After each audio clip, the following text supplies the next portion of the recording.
नमस्कार दोस्तों, daily current affairs cues 12 सितंबर 2020 में आपका स्वागत है। मेरा नाम है विनीत सागर। देखते हैं आज के करंट अफेयर्स क्वेश्चंस क्या क्या है।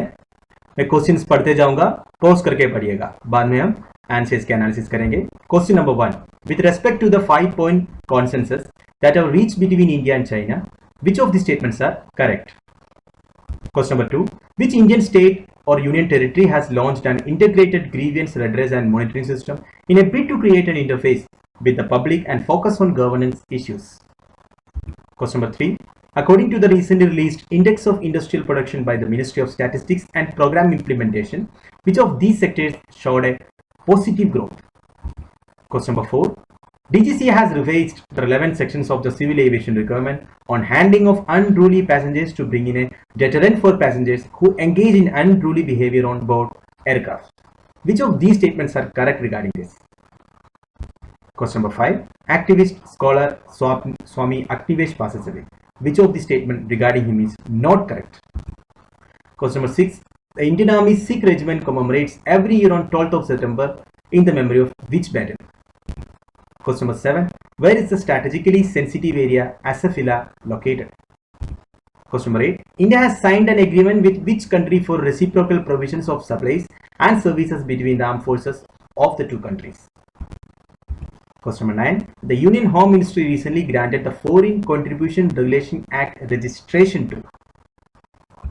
Question number 10 and our final question. Which Indian state topped as the best performer in developing startup ecosystem for budding entrepreneurs according to the ranking of states and union territories by the Department for Promotion of Industry and Internal Trade?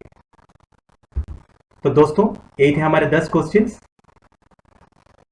अब देखते हैं इसके answers क्या क्या है और आप लोग कितने मार्क्स ला पाए, और आंसर्स की एक्सप्लेनेशन भी करेंगे।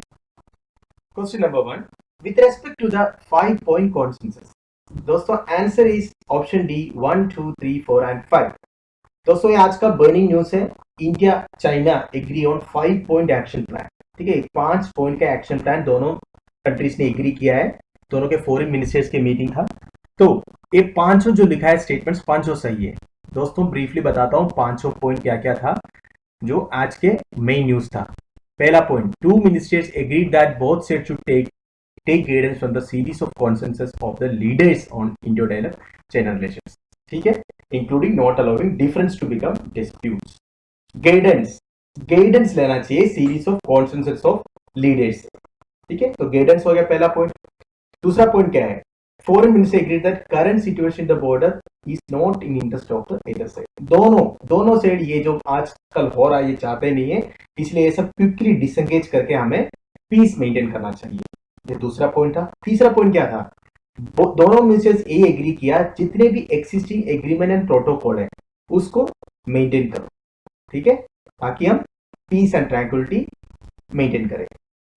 चौथा पॉइंट क्या था, 2 sides also agreed to continue to have dialogue and communication। ठीक है, स्पेशल रिप्रेजेंटेटिव मैकेनिज्म है, जैसे अपना working mechanism for consultation and coordination WMCC, इसके बारे में मैंने पहले आपको बताया हूँ। ये एक जॉइंट सेक्रेटरी लेवल का एक मीटिंग है इंडिया और चाइना के बीच में, जो बॉर्डर अफेयर्स के बारे में बात करते हैं। तो ये सब जो बातें चल रही है इसको चालू रखना है। ठीक है, और पांचवा पॉइंट क्या था, ministers agreed that as the situation is 2 sides should expedite work to conclude new conference building measures to maintain peace and tranquility। दोस्तों जैसे जैसे ये प्रॉब्लम सारे हम बात करके खत्म करेंगे, इसके बाद हमें कॉन्फ्रेंस बिल्डिंग नए कदम उठाना है हम दोनों के बीच में पीस एंड ट्रैंक्विलिटी मेंटेन करने के लिए। यही थे 5 पॉइंट दोस्तों। ये question number 2, which Indian state or union territory has launched integrated grievance redress and monitoring system? Answer is option A Jammu and Kashmir. दोस्तों जम्मू एंड कश्मीर के जो लेफ्टिनेंट गवर्नर मनोज सिन्हा साहब है, तो इन्होंने रिसेंटली जम्मू एंड कश्मीर के लेफ्टिनेंट गवर्नर का पोस्ट लिया है। तो वैसे आप लोगों को पता है आर्टिकल 370 हटाने के बाद जम्मू एंड कश्मीर में इंटरनल क्राइसिस बहुत हो रहा है।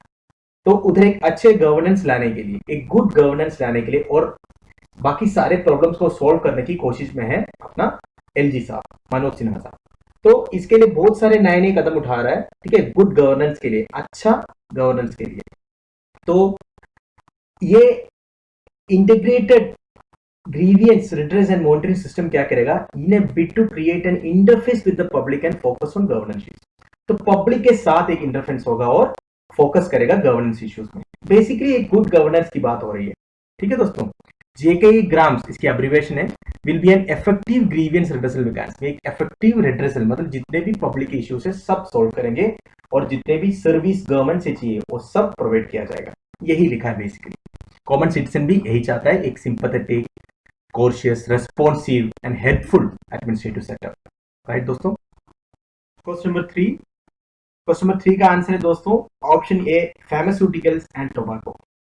दोस्तों आईआईपी के बारे में क्वेश्चन है, इंडेक्स ऑफ इंडस्ट्रियल प्रोडक्शन। इसके बारे में भी पहले कवर किया हूं। ये ऐसा इंडेक्स है, बताता हूं मैं। Index of industrial production data or IIP as is commonly called is an index that tracks manufacturing activity in different sectors. अपनी इकोनॉमी में डिफरेंट सेक्टर्स है। ठीक है, जैसे अभी लिखा है फार्मास्यूटिकल, टेक्सटाइल्स, गारमेंट्स, ऑटोमोबाइल, ठीक है, एविएशन इंडस्ट्री, तो बहुत सारी इंडस्ट्रीज है।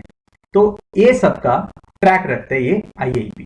इसे पता चलता है कि हमारी डिफरेंट डिफरेंट सेक्टर्स में कितनी मैन्युफैक्चरिंग एक्टिविटी, कितनी उत्पादन हो रही है।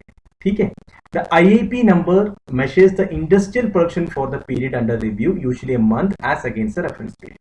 तो ये एक एक मंथ का या क्वार्टरली एक इंडेक्स बनाता है। पता चलता है कि हमारे इकोनॉमी में कौन कौन से सेक्टर कितने कितने प्रोड्यूस करता है। राइट दोस्तों, और ये रिपोर्ट रिलीज कौन करता है? Ministry of statistics.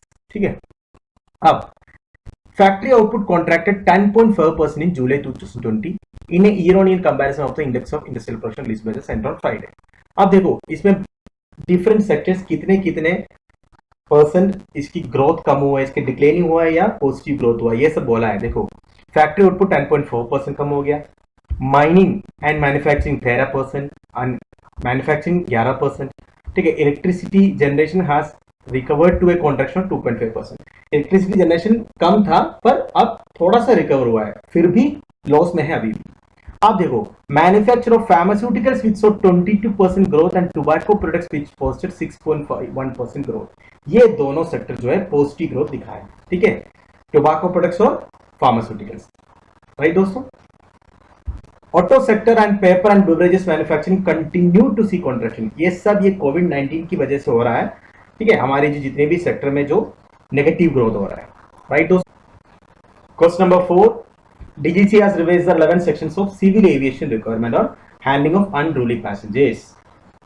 दोस्तों आंसर है ऑप्शन ए, 1 ओनली। स्टेटमेंट 2 गलत है, देखते हैं। दोस्तों ये उसी की बात करें जो नो फ्लाई लिस्ट है। आप लोगों ने सुना भी होगा जो कुणाल कमरा का केस हुआ था, अर्नब गोस्वामी के अगेंस्ट कुछ बोल दिया था तो उनको भी बैर किया था। तो उसके बाद डीजीसीए ने काफी चेंज अमेंडमेंट लाया है इस रूल में, वो भी in accordance with provisions of Tokyo convention 1963। Tokyo convention के अनुसार सिविल एविएशन रूल्स में बहुत सारे बदलाव लाया गया, बेसिकली थोड़ा सा स्ट्रिक्ट करा गया।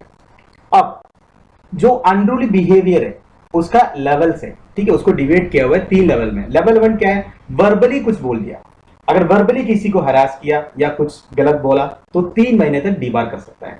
लेवल 2 क्या है?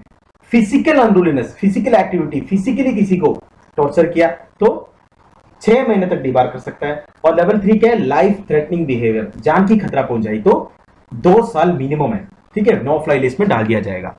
तो हमारे क्वेश्चन का आंसर हमें मिल गया। दोस्तों स्टेटमेंट 2 क्या कहता है? Complaint of unruly behaviour can be filed by any passenger on board aircraft. दोस्तों ये गलत है। कंप्लेंट फाइल करेगा कौन? पायलट इन कमांड करेगा। ये मैंने एक्सप्लेनेशन में लिखा नहीं है, फिर भी आपको बोल रहा हूं, कोई पैसेंजर नहीं करेगा। पैसेंजर रिपोर्ट कर सकता है जो भी स्टाफ है अंदर, पर फाइल करेगा complaint pilot in command. Question number 5, activist scholar Swami Agnivesh passes away. Which of the statement regarding him is not correct? तो answer is as you can see option C, he was born in the state of Haryana, गलत है। दोस्तों इस तरह की questions state PCS level में पूछता है। ठीक है, क्योंकि मैं इसलिए एक क्वेश्चन डाला, रिसेंटली एक एग्जामिनेशन था, एग्जामिनेशन में मैंने देखा जनरल नॉलेज में अभिजीत बैनर्जी जो नोबेल लॉरेट है वो कहाँ के, वो कहाँ उनका जन्म हुआ। ठीक है, वैसे मुंबई इज द आंसर, वो क्वेश्चन पूछा गया। तो इस तरह की क्वेश्चंस, क्योंकि एक मेजर ओबिटोरी है कि रिसेंटली इनका डेथ हुआ तो ये भी पूछा जा सकता है, तो ये सब जानना भी जरूरी है स्टेट लेवल एग्जाम्स के लिए। दोस्तों स्वामी अग्निवेश के बारे में, हरियाणा के एमएलए थे, बॉन्डेड लेबर लिबरेशन फ्रंट उन्होंने फाउंड किया था 1981 में। वो आर्य समाज के प्रेसिडेंट थे, world council of Arya Samaj के। आर्य समाज के बारे में आपको पता होगा, दयानंद सरस्वती जी ने एस्टैब्लिश किया था। तो he served as chairperson of United Nations Voluntary Trust Fund on Contemporary Forms of Slavery. ठीक है, यूएन का voluntary trust fund on contemporary forms of slavery के चेयरपर्सन भी रह चुका है 94 से 2004 तक।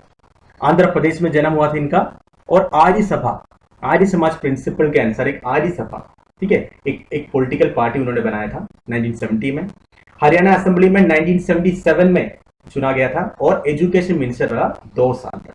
राइट दोस्तों, बाद में उन्होंने कुछ question number 6, Indian army Sikh regiment commemorates every year on 12th of September in the memory of which battle. तो इंडियन आर्मी की जो सिख रेजिमेंट है हर साल सितंबर 12 को कमेमोरेट करता है in memory of battle of Saragarhi. Battle of Saragarhi के बारे में देखो दोस्तों, battle of Saragarhi when 21 Sikh soldiers stood against 10,000 men। दोस्तों आप लोगों ने अक्षय कुमार का केसरी फिल्म देख लिया होगा, तो उसमें इसी बैटल की कहानी है। ठीक है दोस्तों, देखो क्या था, लेट 19th सेंचुरी में ब्रिटेन और रशिया दोनों के बीच में फाइट्स चल रहा था, किसके लिए, सेंट्रल एशिया में टेरिटरीज एक्वायर करने के लिए। तो उस टाइम में इंडिया था ब्रिटिश इंडिया, तो ब्रिटिश इंडिया जो है, ब्रिटिश इंडिया और अफगानिस्तान के जो बॉर्डर पड़ता है उधर बहुत सारे पोस्ट, मिलिट्री पोस्ट थे ब्रिटिश इंडिया में। तो रशियन फोर्सेस और अफगानिस्तान ट्राइब्स जो है उधर बार बार अटैक करते थे। ठीक है, तो 1897 में at a small outpost called Saragarhi 40 miles away from the British garrison town of Kohat, Kohat मतलब आज के Pakistan, 21 Sikh soldiers stood their ground against an onslaught of 10,000 enemy tribes. उन्होंने काफी फाइट किया 21 सिख सोल्जर्स में। ठीक है, 21 सिखों ने 10,000 करीब अफगान ट्राइब्स आए थे, उनके अगेंस्ट काफी बहादुरी के साथ फाइट किया। तो इस गैलेंट्री को कमेमोरेट करता है हर साल सितंबर 12 को सिख रेजिमेंट। ऊपर से commemoration continues to be marked in India by the descendant for Sikh regiment, while the Chief Minister of Punjab, Captain Amarinder Singh, has recently invoked a Punjab-wide holiday। तो 12 सितंबर को इसी के नाम पे पंजाब में हॉलीडे भी मनाता है। ठीक है, कैप्टन अमरिंदर सिंह ने ये डिक्लेयर किया था। Right, question number 7, where is the strategically sensitive area Asafila located? Answer is option B, border in Arunachal Pradesh. दोस्तों Asafila, a 100 square kilometer of forested mountainous area located along the line of actual control in the upper Subansiri division. One of the primary areas that came under Chinese onslaught in 1962 war। 1962 में जो Chinese Indo Chinese वार होता उस पर ये area Chinese ने acquire किया था। तो ये है अपर सुबानसरी, इधर करीब पड़ता है जो असाफिल एरिया। असाफिला अभी डिस्प्यूटेड एरिया है और दोनों कंट्री के ऑक्यूपेशन में नहीं है। ठीक है दोस्तों इंडिया चाइना की इतनी स्टैंड ऑफ चल रहा है, तो ज्योग्राफिकल पॉइंट्स, ठीक है, स्ट्रैटेजिकल एरियाज, ये सब के बारे में जानकारी होना जरूरी है। एक क्वेश्चन एग्जाम में आने की संभावना है। Question number 8, India has signed an agreement with which country for reciprocal provisions of supplies and services between arm forces of the two countries. तो रिसेंटली ये एग्रीमेंट साइन हुआ था इंडिया और जापान के बीच में।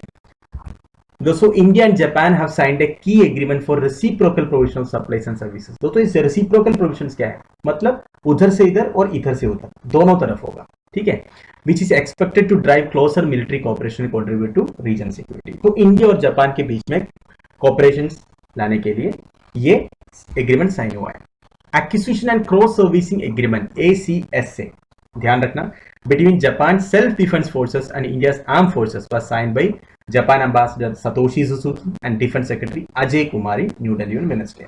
तो हमारे डिफेंस सेक्रेटरी का नाम भी है अजय कुमार। तो इसके बारे में देखो, agreement establishes a framework such as a settlement procedure for reciprocal provision of supplies and services.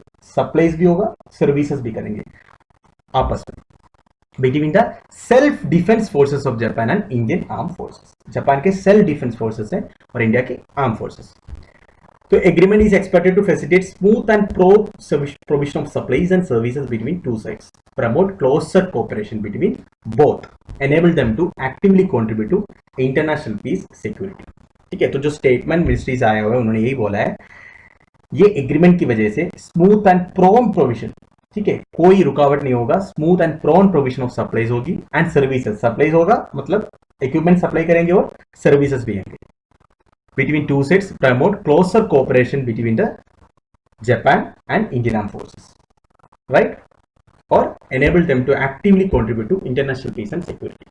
तो इसे हम इंटरनेशनल पीस और सिक्योरिटी भी मेंटेन करेंगे, राइट दोस्तों। Question number 9, the union home ministry recently granted the foreign contribution regulation act FCRA registration 2। Answer is option B, golden temple Amritsar. दोस्तों FCRA news में था 2-3 दिन पहले, इंडिया में काफी सारे चर्चेस को बैन किया FCRA के अनुसार फॉरेन कंट्रीब्यूशन लेने से, क्योंकि एक एलिगेशन था ये जो पैसे बाहर से आ रहे, बहुत पैसे आ रहे थे बाहर से, ये रिलीजियस कन्वेंशंस के लिए यूज हो रहा है। वैसे FCRA के अंदर बहुत सारे रूल्स एंड रेगुलेशंस हैं, राइट। तो ये क्या कहता है, it will regulate the acceptance and utilization of foreign contribution of foreign hospitality by certain individuals or association or companies and to prohibit acceptance and utilization of foreign contribution or foreign hospitality for any activities detrimental to the national interest. अगर कोई पैसे बाहर से आ रहा है, अगर हमारे national interest के अगेंस्ट वो पैसे यूज हो रहा है, तो ये गवर्नमेंट बैन कर सकता है FCRA के अंदर। तो गोल्डन टेम्पल अमृतसर भी ऐसे पैसे मिल रहे थे, वैसे फॉरेन से बहुत कंट्रीब्यूशन आ रहे थे बाहर से पैसे, पर वो सही काम के लिए यूज हो रहे हैं, इसलिए यूनियन ने इनको रजिस्ट्रेशन ग्रांट कर दिया, गोल्डन टेम्पल अमृतसर, राइट। तो permission to the golden temple was granted on Wednesday, union home ministry approved registration. तो कौन अप्रूव करते हैं ये भी इंपॉर्टेंट है, यूनियन होम मिनिस्ट्री, राइट दोस्तों। Also known as Harmandir Sahib, तो गोल्डन टेम्पल का और एक नाम है ये, under the foreign contribution regulation act. This will now allow you to receive foreign funding. तो गोल्डन टेम्पल अमृतसर बहुत सारे चैरिटी काम करते हैं और खाना भी खिलाता है उधर, ठीक है, प्रसाद के रूप में। तो गोल्डन टेम्पल अमृतसर को रजिस्ट्रेशन हो गया, right. Question number 10 and final question, which Indian state topped as the best performer in developing startup ecosystem for budding entrepreneurs? Answer is option B, Gujarat. दोस्तों Gujarat again emerges the best performer, आज के news था ये, गुजरात को फिर से top position मिला है। गुजरात सबसे अच्छा इकोसिस्टम प्रोवाइड करता है, मतलब पूरा सपोर्ट करता है गवर्नमेंट कोई नया स्टार्टअप्स के लिए। स्टार्टअप मतलब क्या है दोस्तों, कुछ नया कंपनी शुरू करना, कोई नया इंडस्ट्री शुरू करना, इसके लिए गवर्नमेंट से पूरा सपोर्ट, ठीक है, पूरा ईसीनेस प्रोवाइड कौन करता है? गुजरात सबसे अच्छा कर रहा है इंडिया में, गुजरात, ठीक है। और ये रैंकिंग कौन निकाला है? Department for promotion of industry and internal trade ने निकाला है, ठीक है। Gujarat was categorised as the best performer among all states and one union territory Delhi. दोस्तों इस रैंकिंग में नॉर्थ ईस्टर्न स्टेट्स नहीं है, नॉर्थ ईस्टर्न स्टेट्स जितने भी उनको निकाल के बाकी जो 22 स्टेट्स हैं उनमें से गुजरात चुना गया top. Releasing the ranks on Friday, commerce and industry minister Piyush Goyal उन्होंने क्या बोला, it will helping further promoting the startup ecosystem, startup ecosystem को और प्रमोट करने के लिए ये हेल्प करेगा ये रैंकिंग जो है, राइट। तो दोस्तों हमारे 10 क्वेश्चन इस तरह खत्म हो रहा है, उम्मीद है आप लोग मैक्सिमम क्वेश्चन अटेंड कर पाए। आप लोग के मार्क्स जरूर लिखिएगा कमेंट बॉक्स में, आपको कुछ भी डाउट है मेरे से कमेंट बॉक्स में पूछ सकते हो। गला थोड़ा खराब है दोस्तों, इसलिए थोड़ा जल्दी गया आज। Thank you for watching. अगर आपको मेरे वीडियो पसंद आए तो जरूर लाइक कीजिएगा, शेयर कीजिएगा। Bye bye.